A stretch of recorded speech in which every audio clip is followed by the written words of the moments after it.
गुरुर्ब्रह्मा गुरुर्विष्णु गुरुर्देवो महेश्वरः गुरुर्साक्षात् परब्रह्म तस्मै श्री गुरुवे नमः। जय गणेश मंगलकरण मंगल में गुणधाम मंगल में मंगल करो गणपति कोटि प्रणाम। सुर बिन मिले ना सरस्वती गुरु बिन मिले न ज्ञान जल बिन हंसा नहीं मिले भक्ति बिना भगवान। दो कर जोड़ विनती करूं चरण नवाऊं मात मैं तो कुछ जानूं नहीं तुम जानो रघुनाथ।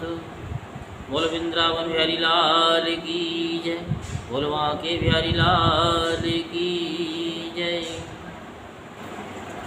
सच्चिदानंद रूपाय विश्वोत्पत्त्यादि हेतवे तापत्रे विनाशाय श्री कृष्णाय वयं नमः। कृष्ण जिनका नाम है गोकुल जिनका धाम है ऐसे श्री भगवान को बारंबार प्रणाम है। कृष्ण जिनका नाम है गोकुल जिनका धाम है ऐसे श्री भगवान को बारंबार प्रणाम है। बोल वृंदावन बिहारी लाल की जय। तो कल आपको कथा क्या सुनाई थी कि भगवान ने द्वारका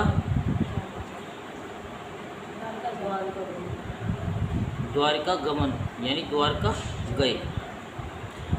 आज बताएंगे कि द्वारका में उनके साथ में क्या हुआ जब उन्होंने प्रवेश किया।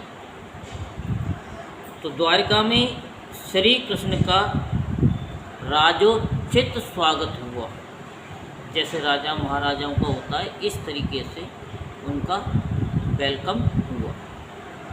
सोजी कहते हैं कि श्री कृष्ण ने अपने समृद्ध आनंद देश में पहुंचकर वहाँ के लोगों की विरह वेदना बहुत कुछ शांत करते हुए अपना श्रेष्ठ पांचजन नामक शंख बजाया।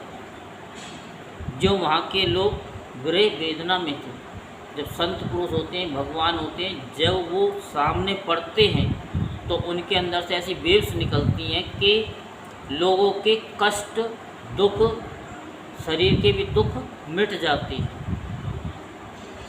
उन्हें एक आनंद का अनुभव होने लगता है। तो भगवान ने पांचजन्य नाम का जो है शंख बजाया।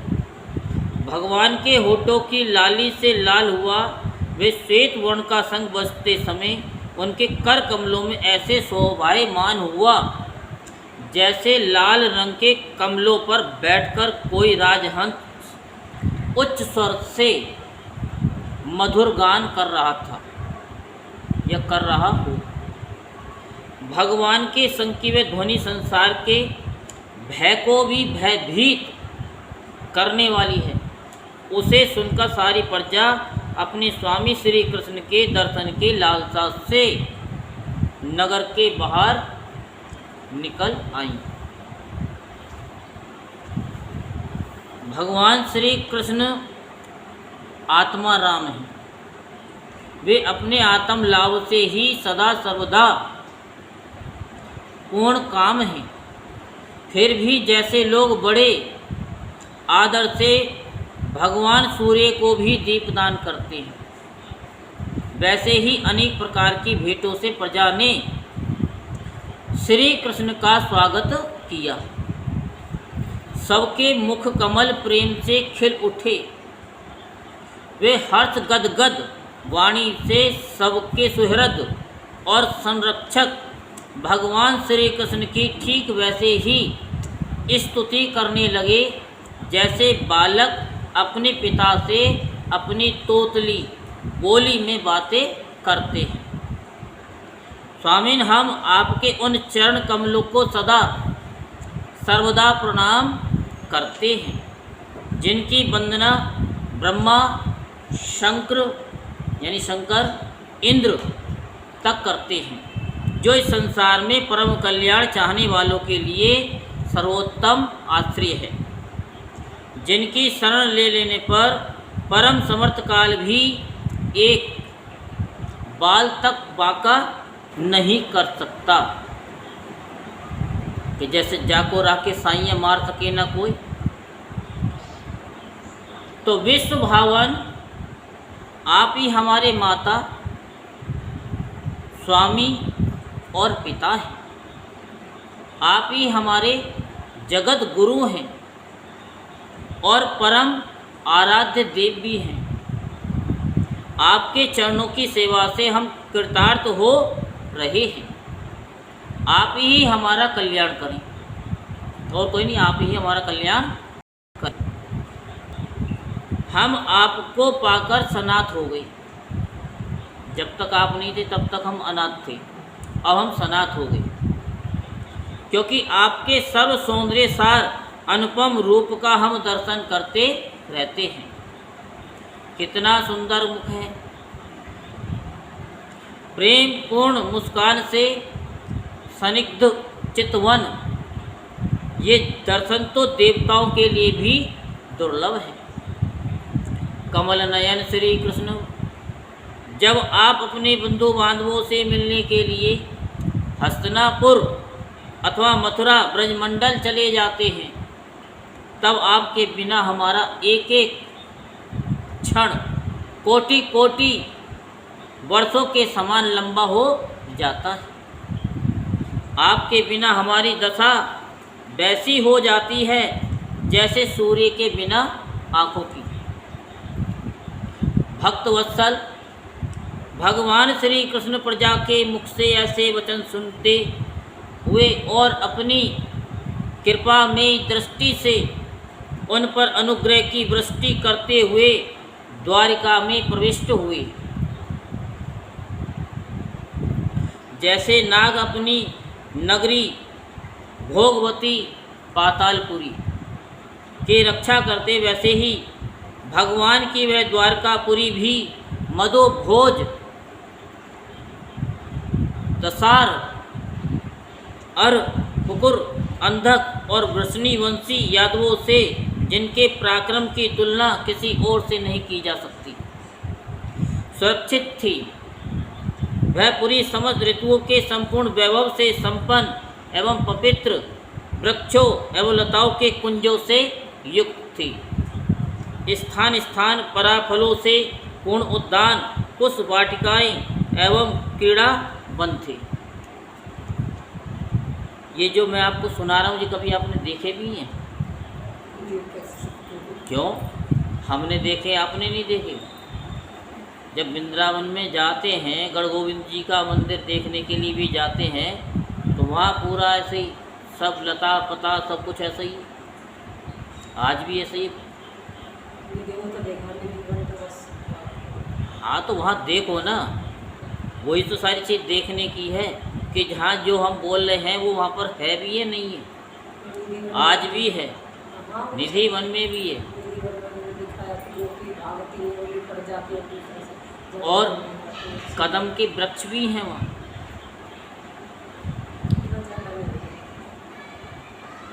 तो ये सब वहाँ पर बड़ा अति सुंदर आनंद में जब देखते के साथ ही रह जाती। वहाँ मोर भी नाचते हैं, कू करते हैं सुबह शाम, दोपहर को भी। बस यह है कि उन्हें अनुभव करने का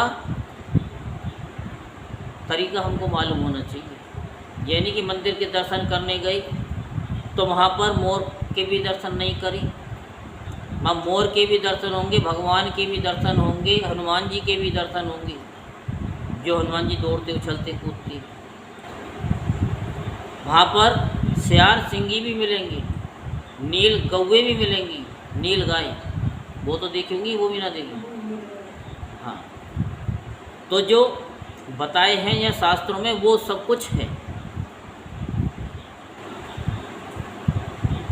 तो कभी अगर जाओ तो इन चीज़ों का भी अनुभव करो कि जहाँ गढ़ गोविंद जी का मंदिर है, जहाँ भगवान का मंदिर है, बांके बिहारी जी का मंदिर है, 84 कोस की जब हम यात्रा करते हैं तो वहाँ पर भी कितने वो आते हैं।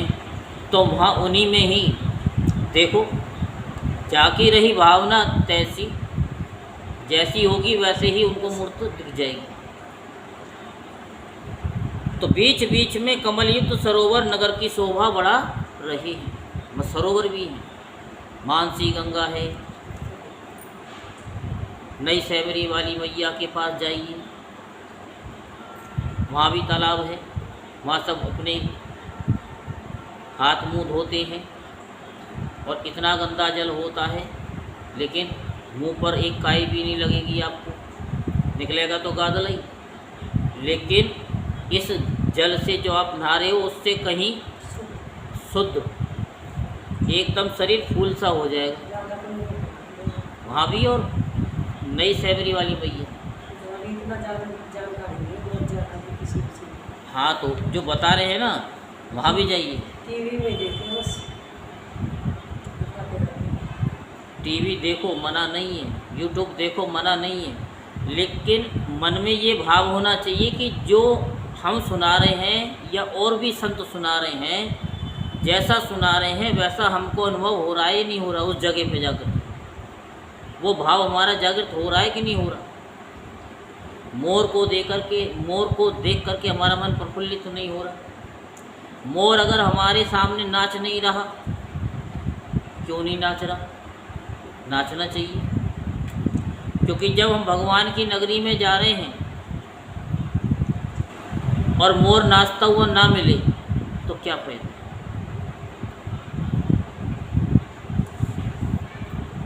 तो नगर की फाटकों, महलों के दरवाजों और सड़कों पर भगवान के स्वागत वंदन वारें लगाई गई थी। चारों ओर चित्र विचित्र ध्वजा पताकाएं फहरा रही थी, जिनसे उन स्थानों पर घाम का कोई प्रभाव नहीं पड़ता था। घाम तो समझते धूप। उसके राजमार्ग, अनन्य सड़कें, बाजार, चौक झाड़ बुहार कर सुगंधित जल से सींच दिए गए थे और भगवान के स्वागत के लिए बरसाए हुए फल फूल, अक्षत, अंकुर चारों ओर बिखरे हुए थे। घरों के प्रत्येक द्वार पर दही, दूध, फल, अक्षत, ईख, जल से भरे हुए कलश, उपहार की वस्तुएं और धूप दीप आदि सजा दिए गए थे। उदार शिरोमणि वसुदेव, अक्रूर, उग्रसेन, अद्भुत पराक्रमी बलराम, प्रद्युम्न, चारुदेशण और जामवती नंदन सामने जब ये सुना कि हमारे प्रीतम भगवान श्री कृष्ण आ रहे हैं, तब उनके मन में इतना आनंद उमड़ा कि उन लोगों ने अपने सभी आवश्यक कार्य सब छोड़ दिए। जो सोना था सोते हुए हट गए, जगह फटाफट। जो बैठे हुए थे उन्होंने बैठना भी छोड़ दिया। जो भोजन कर रहे थे उन्होंने भोजन भी छोड़ दिया सुनते के साथ ही। प्रेम के आवेग से उनका हृदय छलकने लगा, उछलने लगा। वे मंगल सगुन के लिए एक गजराज को आगे करके स्वस्ति वाचन पाठ करते हुए और मांगलिक सामग्रियों से सुसज्जित ब्राह्मणों को साथ लेकर के चले। शंख और तुरही आदि बाजे बजने लगे और वेद ध्वनि होने लगी। वे सब हर्षित होकर रथों पर सवार हुए और बड़ी आदर बुद्धि से भगवान की अगवानी करने के लिए चले। साथ ही भगवान श्री कृष्ण के दर्शन के लिए उत्सुक सैकड़ों श्रेष्ठ वारांगनाएं, जिनके मुख कपोलों पर चमचमाते हुए कुंडलों की कांति पड़ने से बड़े सुंदर दिखते थे, पालकियों पर चढ़कर भगवान की अगवानी के लिए चली।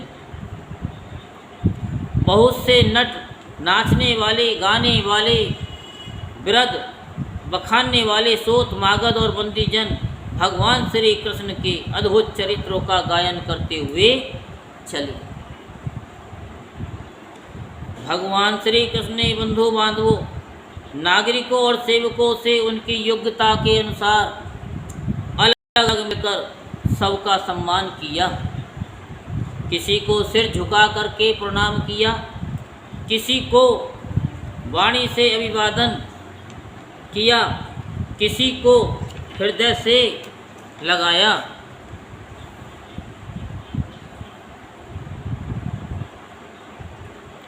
किसी से हाथ मिलाया, किसी को देख करके कृष्ण भगवान मुस्कुरा दिए और किसी को केवल प्रेम भरी दृष्टि से देख भी लिया। जिसकी जो इच्छा थी उसे वही वरदान भी दे दिया साथ के साथ। इस प्रकार चांडाल प्रयत्न सबको संतुष्ट करके गुरुजन, सपत्नीक ब्राह्मण और वृद्धों का तथा दूसरे लोगों का भी आशीर्वाद ग्रहण करते हुए बंदी जनों से विरुदावली सुनते हुए सबके साथ श्री कृष्ण ने नगर में प्रवेश किया। जिस समय भगवान राजमार्ग से जा रहे थे उस समय द्वारिका की कुल कामनियाँ भगवान के दर्शन को ही परमानंद मानकर अपनी अपनी अटारियों पर चढ़ गईं देखने के लिए। भगवान का वक्ष स्थल मूर्तिमान सौंदर्य लक्ष्मी का निवास स्थान है। उनका मुखारविंद नेत्रों के द्वारा पान करने के लिए सौंदर्य सुधा से भरा हुआ पात्र है। उनकी भुजाएं लोकपालों को भी शक्ति देने वाली है। उनके चरण कमल भक्त परम हंसों के आश्रय हैं। उनके अंग अंग शोभा के धाम हैं।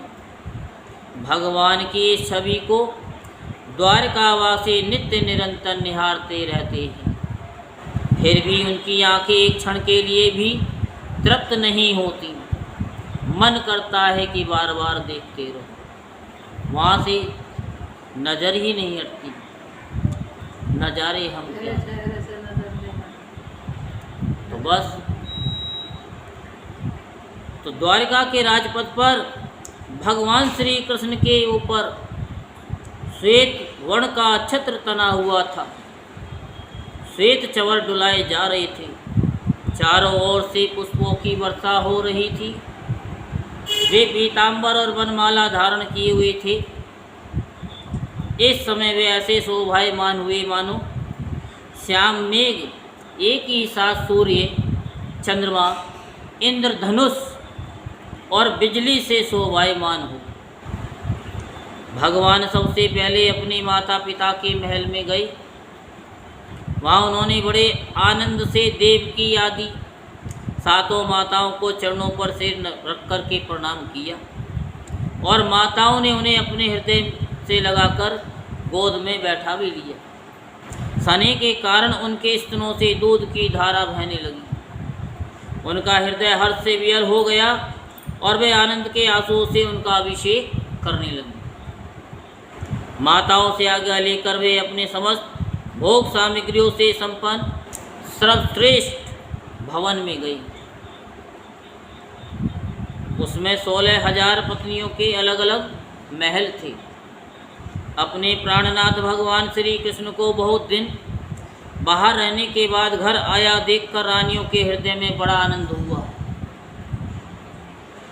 उन्हें अपने निकट देखकर वे एकाएक ध्यान छोड़ करके उठ खड़ी हुई।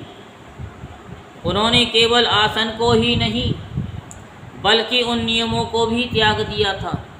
कौन से नियमों को? जब किसी का पति प्रदेश चला जाता है तो कुछ नियम होते हैं स्त्रियों के, और वो क्या नियम है कि उस स्त्री को खेल कूद नहीं करना चाहिए,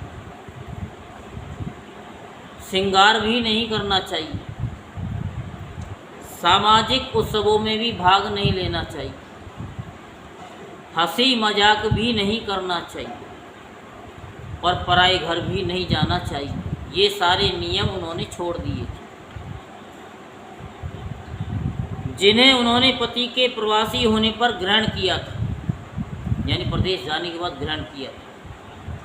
उस समय उनके मुख और नेत्रों में लज्जा छा गई। भगवान के प्रति उनका भाव बड़ा ही गंभीर था। उन्होंने पहले मन ही मन, फिर नेत्रों के द्वारा, तत्पश्चात पुत्रों के बहाने शरीर से उनका आलिंगन किया। सौनक जी, उस समय उनके नेत्रों में जो प्रेम के आंसू छलक आए, उन्हें संकोचवश उन्होंने बहुत रोका, फिर भी व्यवस्था के कारण वे ढलक ही गई। यद्यपि भगवान श्री कृष्ण एकांत में सर्वदा ही उनके पास रहते थे, तथापि उनके चरण कमल उन्हें पद पद पर नए नए जान पड़ते। भला स्वभाव से ही चंचल लक्ष्मी, जिन्हें एक क्षण के लिए भी कभी नहीं छोड़ती, उनकी सन्निधि से किस स्त्री की तृप्ति हो सकती है। जैसे वायु बाँस के संघर्षण से दावा नल पैदा करके उन्हें जला देता है। देखा है बाँस के पेड़ों को? उन्हें तो चिड़ियाघर में जाके देख लेना। तो जब हवा चलती है, तो जब आपस में टकराते हैं तो चिंगारियां निकलती हैं और जल जाते बन के बन। वैसे ही पृथ्वी के भारभूत और शक्तिशाली राजाओं में परस्पर फूट डालकर बिना शस्त्र ग्रहण किए ही भगवान श्री कृष्ण ने उन्हें कई अक्षौणी सेना सहित एक दूसरे से मरवा डाला, और उसके बाद आप भी उपराम हो गए। साक्षात परमेश्वर ही अपनी लीला से इस मनुष्य लोक में अवतीर्ण हुए थे, और सहस्त्रों रमणी रत्नों में रहकर उन्होंने साधारण मनुष्यों की सी पीड़ा की थी, जिनकी निर्मल और मधुर हंसी उनके हृदय के उन्मुक्त भावों को सूचित करने वाली थी, जिनकी लचीली चितवन की चोट से बेसुध होकर विश्व विजयी कामदेव ने भी अपने धनुष का परित्याग कर दिया था। वे कामनियाँ अपने काम विलासों से जिनके मन में तनिक भी क्षोभ नहीं पैदा कर सकी, उन असंग भगवान श्री कृष्ण को संसार के लोग अपने ही समान कर्म करते देखकर आसक्त मनुष्य समझते हैं। ये उनकी मूर्खता है। ऐसे समझो कि घर का जोगी जोगना और बाहर का जोगी सिद्ध। तो यही तो भगवान की भगवत्ता है कि वे प्रकृति में स्थित होकर भी उसके गुणों से कभी लिप्त नहीं होते। जैसे भगवान की शरणागत बुद्धि अपने में रहने वाले प्राकृतिक गुणों से लिप्त नहीं होती, वे मूढ़ स्त्रियां भी श्री कृष्ण को अपना एकांत से भी स्त्री पारायण भक्त ही समझ बैठी थी, क्योंकि वे अपने स्वामी के ऐश्वर्य को नहीं जानती थी। ठीक वैसे ही जैसे अहंकार की वृत्तियां ईश्वर को अपने धर्म से युक्त मानती हैं। तो सौनक जी कहते हैं कि अश्वत्थामा ने जो अत्यंत तेजस्वी ब्रह्मास्त्र चलाया था, उससे उत्तरा का गर्भ नष्ट हो गया था। क्या हो गया था? परंतु भगवान ने उन्हें पुनः जीवित कर दिया। ये कल भी बताया ना कि ब्रह्मास्त्र का एक ही मतलब होता है कि वो निष्फल नहीं जाता, और हनुमान जी ने भी उनका मान बढ़ाया, कल बताया ना। उस गर्भ से पैदा हुए महाज्ञानी महात्मा परीक्षित के, जिन्हें सुखदेव जी ने ज्ञानोपदेश दिया था, जन्म कर्म मृत्यु और उसके बाद जो गति उन्हें प्राप्त हुई, वे सब यदि आप ठीक समझे तो कहीं हम लोग बड़ी श्रद्धा के साथ सुनना चाहते हैं। शॉर्टकट में अगर कहें तो ऐसे समझो कि ब्रह्मास्त्र चलाया था।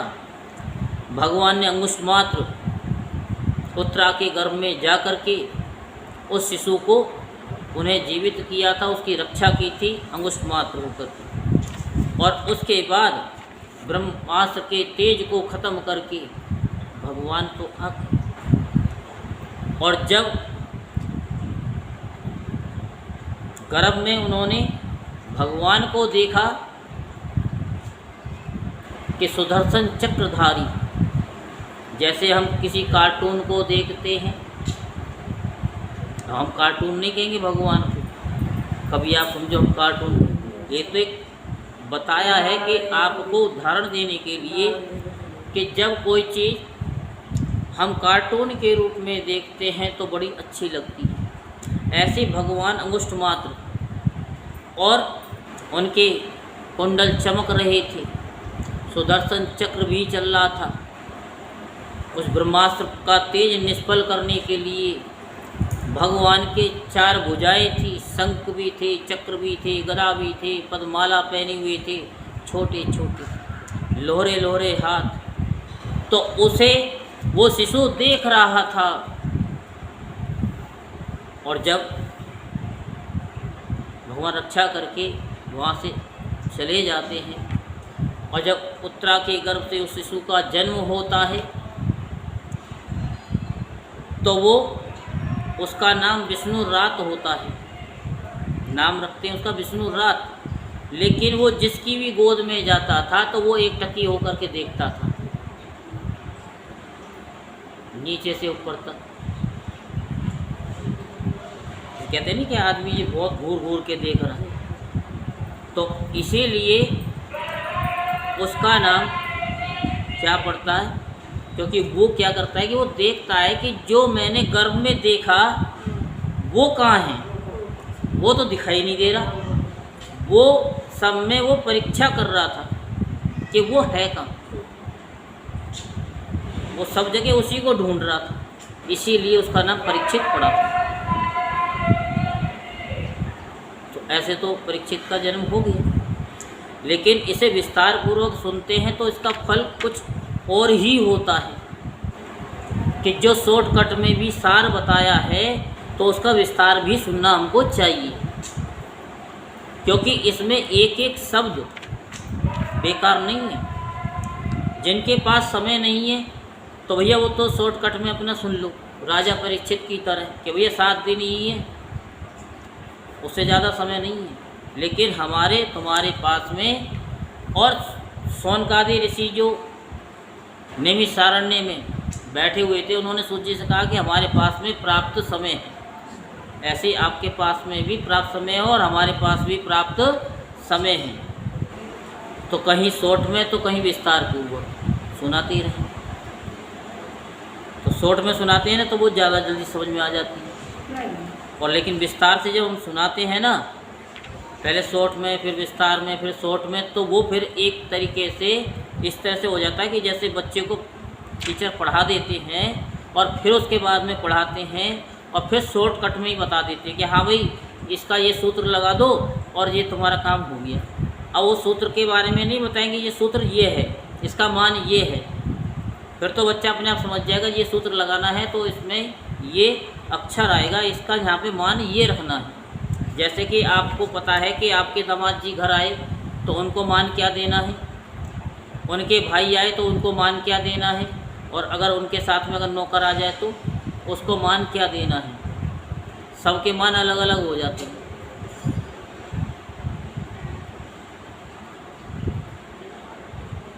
तो वही चीज़ शौनक जी अब पूछ रहे हैं कि ठीक समझे तो बताइए कि हमारी बड़ी श्रद्धा है, हम सुनना चाहते हैं। तो सूत जी कहते हैं कि धर्मराज युधिष्ठिर अपनी प्रजा को प्रसन्न रखते हुए पिता के समान उसका पालन करने लगे। भगवान श्री कृष्ण के चरण कमलों के सेवन से समस्त भोगों से निष्प्रय हो गए थे। शौनकादि ऋषियों उनके पास अतुल संपत्ति थी। किसके पास में? युधिष्ठिर के पास में। उन्होंने बड़े बड़े यज्ञ किए थे तथा उनके फल स्वरूप श्रेष्ठ लोगों का अधिकार प्राप्त किया था। उनकी रानियां और भाई अनुकूल थे, सारी पृथ्वी उनकी थी। वे जम्मू द्वीप के स्वामी थे और उनकी कीर्ति स्वर्ग तक फैली हुई थी। उनके पास भोग की ऐसी सामग्री थी जिसके लिए देवता लोग भी ललायित रहते थे, परंतु जैसे भूखे मनुष्य को भोजन के अतिरिक्त दूसरे पदार्थ नहीं सुहाते, वैसे ही उन्हें भगवान के सिवा कोई दूसरी वस्तु अच्छी नहीं लगती थी और न सुख देती थी। तो शौनक जी कहते हैं कि उत्तरा के गर्भ में स्थित वह शिशु परीक्षित जब अश्वत्थामा के ब्रह्मास्त्र के तेज से जलने लगा, तब उसने देखा कि उसकी आंखों के सामने एक ज्योतिर्मय पुरुष है। वह देखने में तो अंगूठे भर का है, परंतु उसका स्वरूप बहुत ही निर्मल है। अत्यंत सुंदर श्याम शरीर है। बिजली के समान चमकता हुआ पीतांबर धारण किए हुए है। सिर पर सोने का मुकुट झिलमिला रहा है। उस निर्विकार पुरुष की बड़ी ही सुंदर लंबी लंबी 4 भुजाएं हैं। अब देखो, सुना रहा हूँ ना, तो मन में भाव आ रहा है कि उसके पिता ने क्या सीखा था पेट में, मुझे नहीं पता। नहीं, ये पेट में थे तो अभिमन्यु ने क्या सीखा था, क्या कहते हैं उसको? मुझे तो नहीं पता, बताओ। चक्र से सुना था उन्होंने, लेकिन निकलना नहीं जानते थे। वो घुसना तो जानते थे, निकलना नहीं जानते। बोलते ही तो है।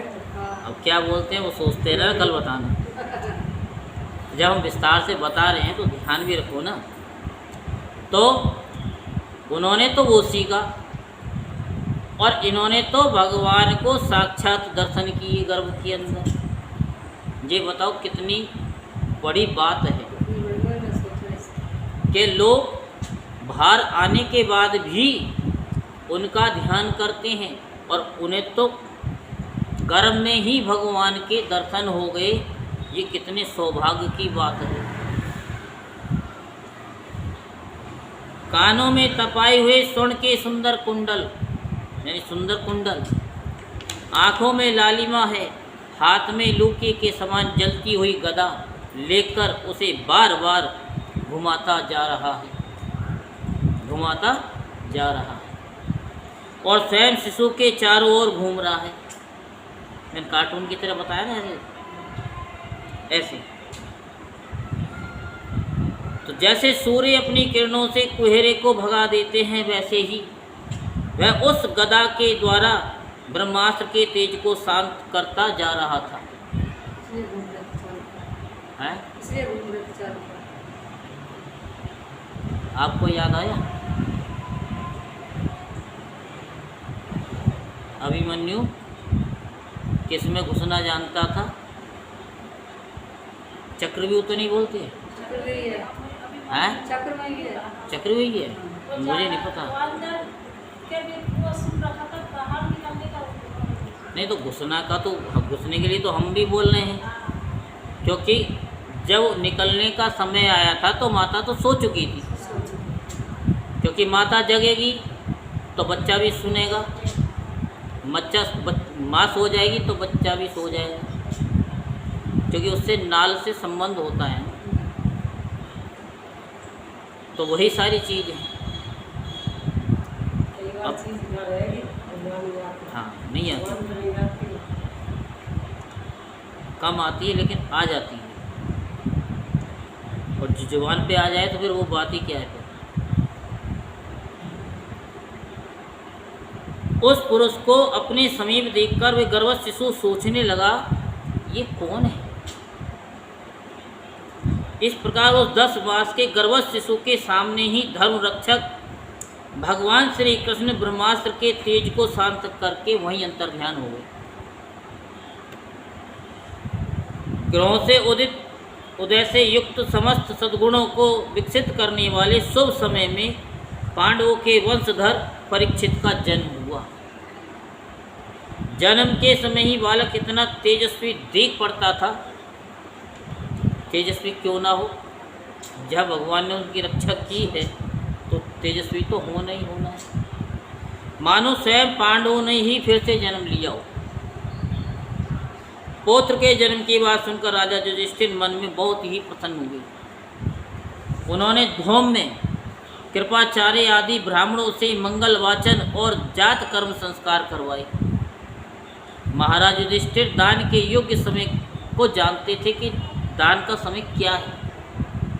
हम लोग तो बहुत से जानते ही नहीं कि दान का समय क्या है। बच्चा होता है, जब तक हवन नहीं होता दान पे दान शुरू हो जाते हैं। जब तक नाल न कटे, बच्चा हो जाए लेकिन नाल ना कटे, तब तक आप जितना भी दान करोगे वो आपका अनंत हो जाएगा। और जब हवन हो जाए उसके बाद दान लगता है, नहीं तो सूतक लग जाता है, तो उसमें फिर दान नहीं होता। नाम कटने से पहले दान करना चाहिए। ये नहीं कि बच्चा हुआ नहीं तुम दान करना शुरू कर दो, वो तो अलग है। लेकिन बच्चा हो जाए और दाई ने नाल नहीं काटा हो, तब तक उस घड़ी तक जितना आप अगर 1 रुपये का दान करोगे वो अनंत हो जाएगा। जैसे अक्षय तीज होती है, ऐसे 2-4 तिथियाँ हैं, इनको पता है, इनसे कन्वर्सेशन कर लिया करो तो हमें भी याद नहीं रहती, हम तो बस बताते हुए चले जाते हैं। और एक जब दूसरी सूतक होती है, जब कोई मर जाता है तो उसके बाद में जब तक अंत्येष्टि क्रिया ना हो जाए तब तक दान नहीं करना चाहिए। मांगने वाले को भी नहीं देना चाहिए, वैसे भी नहीं। हाँ, अब सारी चीज़ यूट्यूब वालों को थोड़ी बता देंगे, धीरे धीरे ही बताएंगे ना। तो उन्होंने प्रजातीर्थ नामक काल में अर्थात नाल काटने के पहले ब्राह्मण को स्वर्ण गौवे, गांव, उत्तम जाति के हाथी घोड़े और उत्तम अन्न का दान दिया। ब्राह्मणों ने संतुष्ट होकर अत्यंत विनयी युधिष्ठिर से कहा, पुरुवंश शिरोमणि, काल की दुर्निवार गति से ये पवित्र पुरुवंश मिटना ही चाहता था, परंतु तुम लोगों पर कृपा करने के लिए भगवान श्री कृष्ण ने ये बालक देकर इसकी रक्षा कर दी है, इसलिए इसका नाम विष्णु रात होगा। यही आपको बताया। निस्संदेह ये बालक संसार में बड़ा यशस्वी, भगवान का परम भक्त और महापुरुष होगा। जो उस घड़ी और लगन को जानता होगा वो सब कुछ बता देगा उसका फ्यूचर, कि इसके भविष्य में ये होने वाला है, बस उसका जानने वाला चाहिए। युधिष्ठिर ने कहा कि महात्माओं, ये बालक क्या अपने उज्ज्वल यश से हमारे वंश के पवित्र कीर्ति महात्मा राज ऋषियों का अनुसरण करेगा? राज ऋषियों का। ब्राह्मणों ने कहा कि धर्मराज, ये मनुपुत्र इक्ष्वाकु के समान अपनी प्रजा का पालन करेगा। अब पूरा भविष्य बताएंगे, सुन लो। दशरथ नंदन भगवान श्री राम के समान ब्राह्मण भक्त और सत्य प्रतिज्ञ होगा। ये ब्राह्मण देवता बता रहे हैं। ब्राह्मण बताना चाहे ना तो पूरी हिस्ट्री बता देगा एक एक चीज़ की, लेकिन बताए क्यों? क्योंकि बताने वाले का भाव ही नहीं होता, तो बताएगा क्यों? एक एक अक्षर से कब क्या होगा वो सब कुछ बता दिया जाता है। फिर कहते हम तो मानते ही नहीं हैं, और जब बता दिया जाता है तो फिर बाद में मानना ही पड़ जाता है। तो ये उस नीर नरेश शिवी के समान दाता और शरणागत वत्सल होगा, तथा याज्ञिकों में दुष्यंत के पुत्र भरत के समान अपने वंश का यश फैलाएगा। धनुर्धरों में ये सहस्त्रभाव अर्जुन और अपने दादा पार्थ के समान अग्रगण्य होगा। ये अग्नि के समान दुर्धर्ष और समुद्र के समान दुस्तर होगा। ये सिंह के समान पराक्रमी, हिमाचल की तरह आश्रय लेने योग्य, पृथ्वी के सदृश तितिक्षु और माता पिता के समान शैलशील होगा। इसमें पिता में ब्रह्मा के समान समता रहेगी। भगवान शंकर की तरह ये कृपालु होगा और संपूर्ण प्राणियों को आश्रय देने में ये लक्ष्मीपति भगवान विष्णु के समान होगा।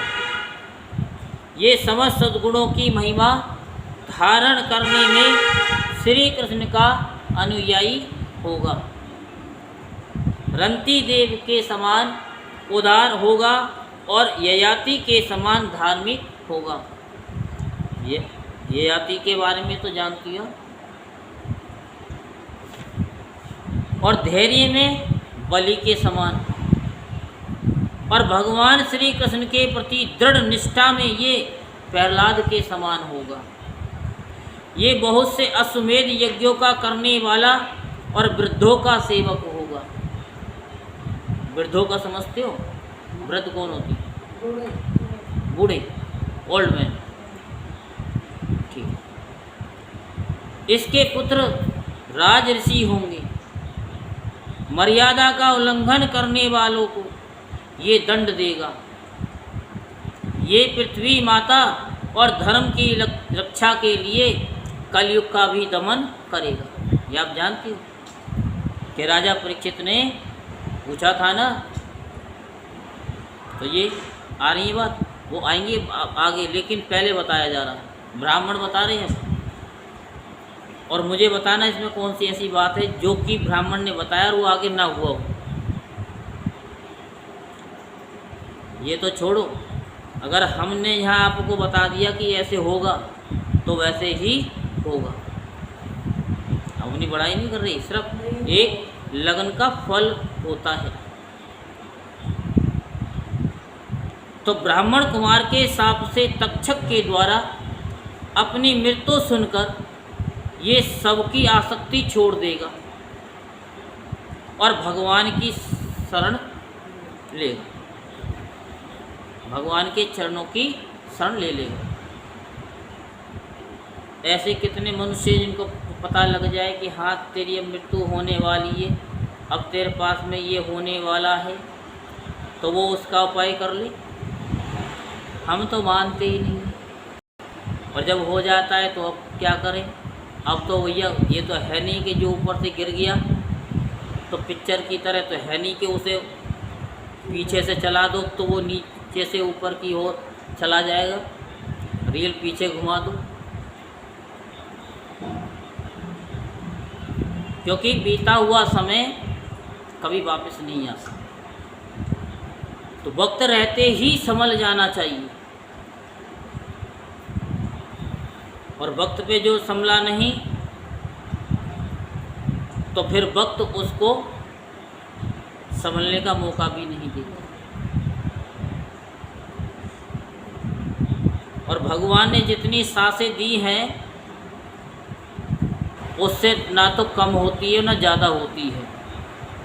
बस ये है कि सांस को अगर कोई क्रिया करके उन सांसों को कम कर ले, जीना तो उसको वही है, सांसें तो उतनी हैं, लेकिन जब हम सांसों को रोक लेते हैं, जितनी देर हम रोक लेते हैं उतना हमारा टाइम पीरियड बढ़ जाता है। कल इसी बात पे चर्चा हो रही थी। ये भी तो वो क्या ये भी तो करता है, जैसे मान लीजिए भागवत सुन रहे हैं या कोई भगवान का धर्म काम कर रहे हैं कोई जैसे, तो वो समय ना देता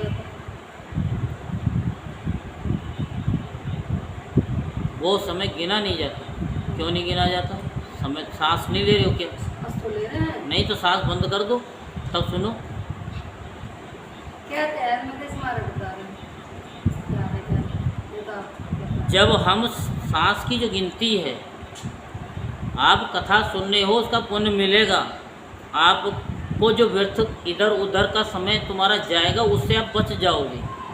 भगवान का जो चिंतन होगा वो चिंतन आपका, जो आपको बताया ना कि मानसिक पूजा करने से, आप वैसे पूजा नहीं कर सकते हो, गौदान नहीं कर सकते हो, तो मन से गौदान कर दो तो उसका फल मिलेगा।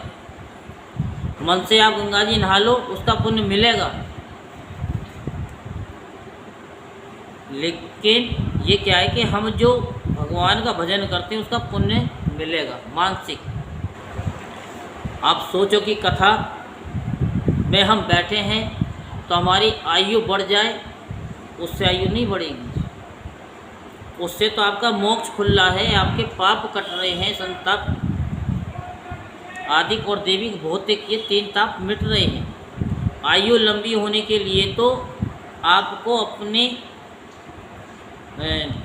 सांसों का एक आरोह अवरोह, जिसको हम ध्यान कहते हैं, जो जब ध्यान कराते हैं तो यहाँ टक्कर सी लगती है। जब हम 1 2 3 4 की गिनती कराते हैं तो वो जब ध्यान लग जाता है, और जब ध्यान लग जाता है तो वो ध्यान का समय जो है, जितनी देर हम ध्यान कर रहे हैं, हम योग कर रहे हैं। जैसे आपको बताया कि सो तो रहे हो आप, अगर सोते सोते भगवान का नाम लेते लेते और सो गए तो वो ध्यान योग में चले जाओगे तो वो टाइम आपका गिना नहीं जाएगा, क्योंकि आप वो ध्यान में चलेंगे, ध्यान अवस्था में। जैसे ऋषि लोग वर्षों वर्षों तपस्या करते थे, ध्यान में चले जाते थे, ना वो खाते थे ना पीते थे, तो उनका समय बढ़ जाता था, हजारों हजारों साल के हो जाते थे। आप सोचो कि हम नाक बंद करके थोड़ी देर रोक लें तो हमारा ना, वो भी एक रिदम होता है। जैसे आप ढोलक बजाते हो और ज़रा सा हम इधर उधर बोल दें तो आपका जो बजाने का रिदम है ना वो भी बिगड़ जाएगा है। तो ताल जो होती है वो ताल में ना एक अक्षर भी नीचे ऊपर हुआ नहीं तो मामला गड़बड़ हो जाता है। हाँ, तो ऐसे ही जब वो योग कराएंगे तब आपको पता चलेगा कि हमारा टाइम पीरियड कौन सा बढ़ता है। तो व्यास नंदन सुखदेव जी से ये आत्मा के यथार्थ स्वरूप का ज्ञान प्राप्त करेगा और अंत में गंगा तट पर अपने शरीर को त्याग कर निश्चय ही अभय पद प्राप्त करेगा। ज्योतिष शास्त्र के विशेषज्ञ ब्राह्मण राजा युधिष्ठिर को इस प्रकार बालक के जन्म लगन का फल बतलाकर, मैं क्या कह रहा था, जन्म लगन, केवल जन्म लगन ही पता चल जाए। जैसे आप पहले फ़ोटो खिंचवाते थे तो नेगेटिव आता था, उसे 10 साल बाद भी बनवाओगे वैसी ही फ़ोटो बनती। आजकल तो वो है ही नहीं। लेकिन आजकल तो ये है कि फ़ोटो खींचो और यूट्यूब पे डाल दो, फेसबुक पे डाल दो, कहीं भी डाल दो, इंस्टाग्राम पे डाल दो, तो वो उतनी पुरानी फ़ोटो निकल जाएगी।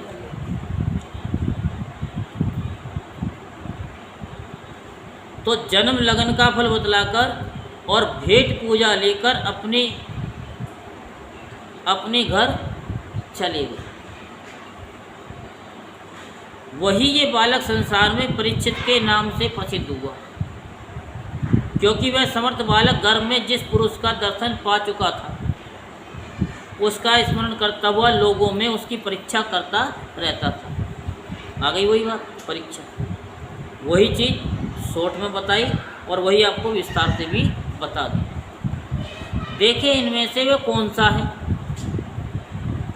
जैसे शुक्ल पक्ष में दिन प्रतिदिन चंद्रमा अपनी कलाओं से पूर्ण होता हुआ बढ़ता है, वैसे ही वे राजकुमार भी अपने गुरुजनों के लालन पालन से क्रमशः अनुदिन बढ़ता हुआ शीघ्र ही सयाना हो गया। इसी समय स्वजनों के वध का प्रायश्चित करने के लिए राजा युधिष्ठिर ने अश्वमेध यज्ञ के द्वारा भगवान की आराधना करने का विचार किया, परंतु प्रजा से वसूल किए हुए कर और दंड यानी जुर्माना की रकम के अतिरिक्त और धन न होने के कारण वे बड़ी चिंता में पड़ गए थे। उनका अभिप्राय समझकर भगवान श्री कृष्ण की प्रेरणा से उनके भाई उत्तर दिशा से राजा मरुत और ब्राह्मण द्वारा छोड़ा हुआ बहुत सा धन ले आए। पता है ना इसकी कथा क्या? नहीं, मरुत राजा की। पहले समय में मरुत नाम के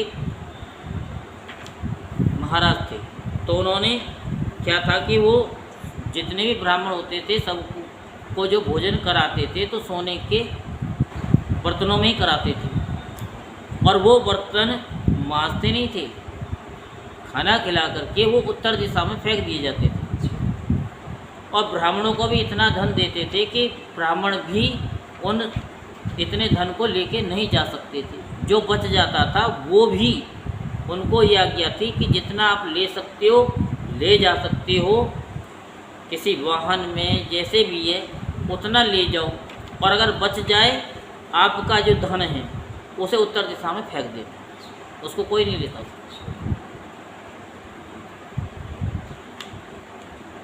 तो वहाँ पे वो यज्ञ करते थे, और जब यज्ञ करते थे तो जितने भी सोने के बर्तन होते थे वो सब मंडलवाते थे। तो राजा जो है, जो ब्राह्मणों के द्वारा या किसी के भी द्वारा अगर कोई चीज़ उच्छित हो जाती है, फेंक दिए जाते हैं, तो उस पर राजा का अधिकार हो जाता है। जैसे आपने देखा कि सोने की खदान अगर निकल जाए, अगर आप पता चल जाए कि हाँ जी इनके घर में सोने की खदान है, तो उसे गवर्नमेंट उसको कब्जा कर ली।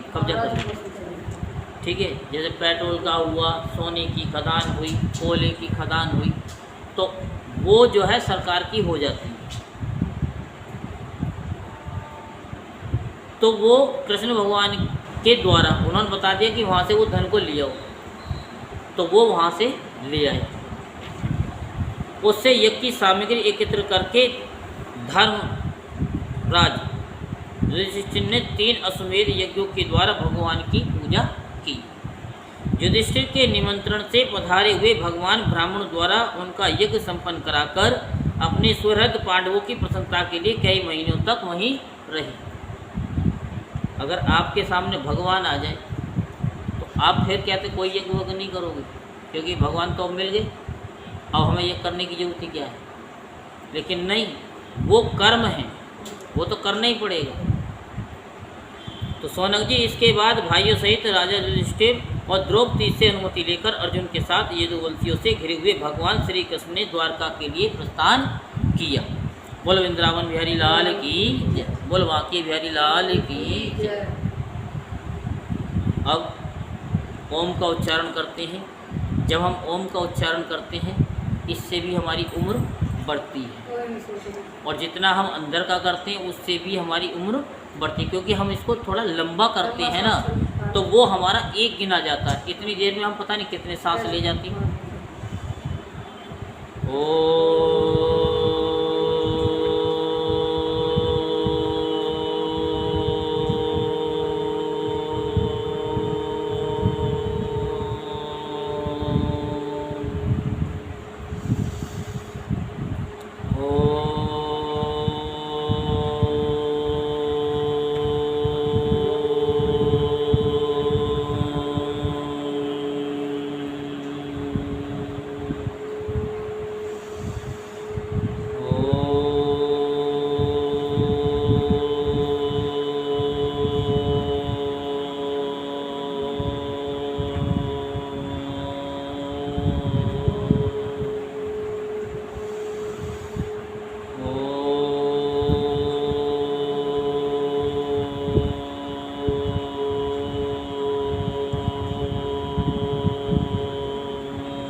अब अंदर का ऑन करिए।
अब थोड़ा भगवान का ध्यान करेंगे।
अब ये वाली क्रिया करेंगे।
अब दोनों हाथ हटा लीजिए और इस क्रिया को घर पे सब कर रहे हैं कि नहीं कर रहे हैं?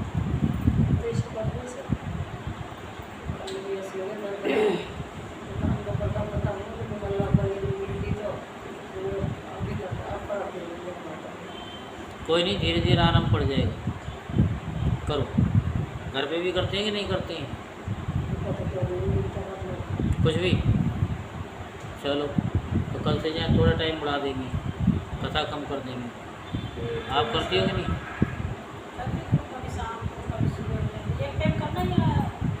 तीनों टाइम कर लो तो ज़्यादा बढ़िया है। एक टाइम, चलो कोई बात नहीं, नहीं से कुछ तो है। भगवान अब एक टाइम करा रहे हैं तो 2 टाइम भी कराएंगे, 2 टाइम करवाएंगे तो 3 टाइम भी करवा ही लेंगे। ठीक है। जो रात को सोने की क्रिया बताई है योग ध्यान वाली, वो तो करते ही हो ना कि भगवान का नाम लेके सो जाओ। ओम नमो भगवते वासुदेवाय, ओम नमो भगवते वासुदेवाय, जो भी कुछ बोलो आपकी इच्छा है। ठीक है। और उसे सो जाइए। फिर आप योग निद्रा में पहुंच जाएंगे। और जहाँ योग निद्रा में पहुंचेंगे कि वहाँ 1-2 घंटे की नींद में ही आपको 8 घंटे की नींद का आराम मिल जाएगा। ठीक है। तुम तो करती होंगी। शाम को करते हैं। ठीक है। बोल वृंदावन बिहारी लाल की जय, बोल बांकी बिहारी लाल की जय। जय श्री राधेश्याम, जय जय श्री राधेश्याम, जय जय श्री राधेश्याम।